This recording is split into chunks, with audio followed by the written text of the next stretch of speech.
y'all can relate to these. Which poem? Sometimes I cry. Okay, any of you, can you relate to Sometimes I Cry? I cry all the time, though. Sorry, dog, but for real, I can relate to it because, like, you don't know what nobody really going through. Like, people come to school, smiles on their faces, but when they go home, it's a different story. You can't never tell what's on the inside. I agree with John. What from the poem makes you agree? You got a little bit deeper.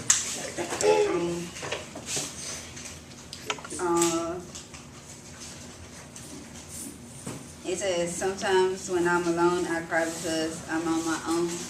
And sometimes I feel that way when I get home, but when I'm around school and around some of my friends, it's like different. But when I get home, it's like no one is there to talk to you or stuff like that. I have a question. If everybody's done with explaining that. No, not doing it. I like the part when they say the world moves fast and they would rather pass you by than to start and see what makes you cry. I feel like that's true. Like everybody, I feel like everybody just care about themselves. Yeah, like people don't care about other people. They just like do what they do and then like move on. Or they don't like when somebody is like hurt or something, they don't stop. They just like keep going with themselves. I can relate to this because I like the part where it says it's painful and sad and sometimes I cry and no one cares about why. Sometimes I can relate to it because like sometimes I come with a smile on my face and like I laugh and everything and everybody knows me as like, you know, I'm silly and everything, but when I get home it's a whole different story. Like me and my mom, we don't get along that much, so we don't really talk that much. So I pretty much just cry by myself, and sometimes I feel like no one cares about why I cry and stuff. But even though I know deep inside why I cry, but people just don't, you know, I don't really like telling them my story, and I can relate to it. It's a very deep answer. I like that. Yeah, you know, like everybody just said, you know, they cry sometimes, you know. So different, it should be flip-flop. Sometimes I don't cry because, you know, everybody cries a lot. You feel me?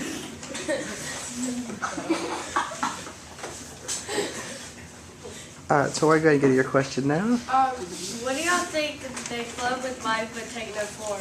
When he's talking about his tears, what do y'all Can you repeat that again? I didn't catch it. Okay. What do you think it means when he said his tears they flow with life but take no form? Flow with life. Can you give me a line for that? It is the fourth line. Like they live without a meaning. Like they just live life but don't know why they living it. Like they just doing like stuff on their own, not living it correctly like they should.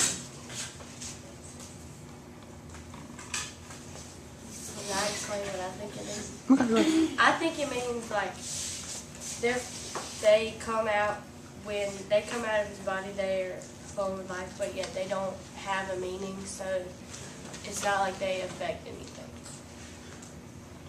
I think that's what it means. I think he said, like, when he cried for a reason. When he cried for a reason, but like nobody cares, so it don't mean nothing to nobody else. But when he cries for a reason. Yeah, I agree with that. I have a question. It says, if I had an ear to confide in, I would cry among my treasured friends. My question is, what would y'all do if y'all didn't have any treasured friends? Who would you confide in? You know what I'm saying? You want to do everybody say an answer? Throw a water and go around. What's your answer? Who would you confide? My mom always, she was a true friend to me. You know, my mom. Troy? Alright, how's some of you? I go to God because when you ain't got nobody, like he's always there to help you through everything.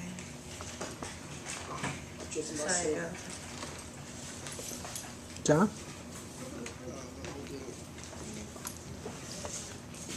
Okay. I cry to God. I'll cry to my mama. Because she always there for me, even when I don't have problems. She always asks. You know how, like, at the end of the day, we always have our talks. And, yeah, she'll be the one that I cry to if I pick anybody else. And then God, if not my mama. I'll cry to God, because it's really the only one that feels besides my mom. I'd cry to God and then I'd cry to my mama because my mama's always been there for me. But then I'd probably go to my grandma, so because I trust my grandma more than my mom does. I go to my parents because that's the one that's usually there for me, and I can trust them.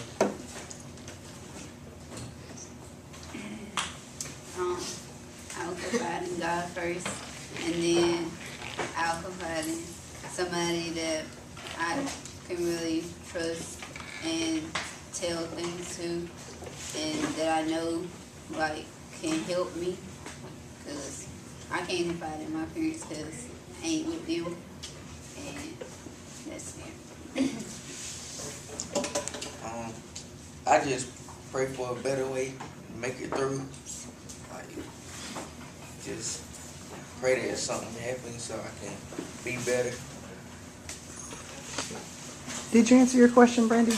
Okay, you got it.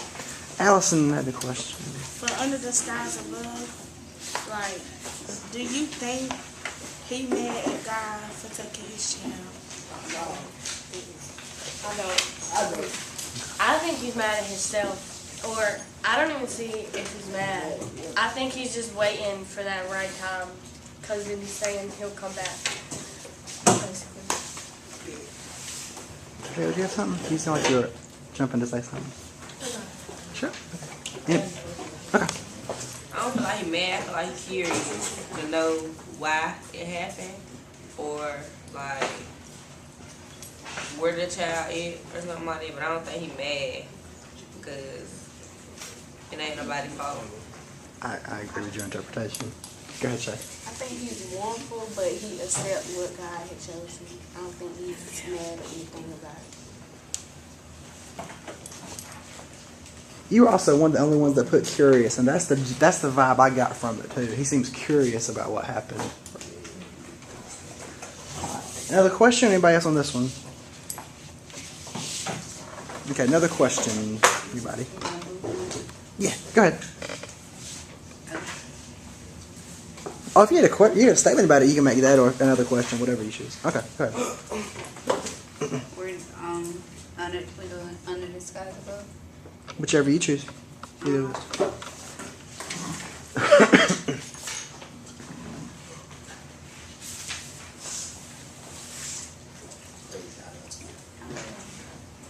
Okay, Tori. It's that I don't get. Well, he seems like he's not upset. To me, it doesn't sound like he's upset. It sounds like he's kind of accepted, but I don't get why he's not upset. So can y'all explain that to me? Why he's not upset? Good question. I think he's not upset because the baby didn't come. I think everything in life happened for a reason. So the baby did not come because God probably felt like he wasn't ready. I don't know what God feels, but he probably felt like he wasn't ready for it. And even in the poem, Tupac, he was like, he wouldn't know. He said he'll probably guide him, but he wouldn't even know like how to probably guide him if he didn't know how to guide him himself. Like if he don't, ain't nobody guide him. So that's how I think. I think he's not upset because in this part it says his child is out there somewhere waiting anxiously for him, like for you and me to bless it with our love. So I'm thinking he probably accepts the fact that his child is out there, but I mean he doesn't know, because it also mentions whether he is born in wealth or poverty and about the guidance and everything.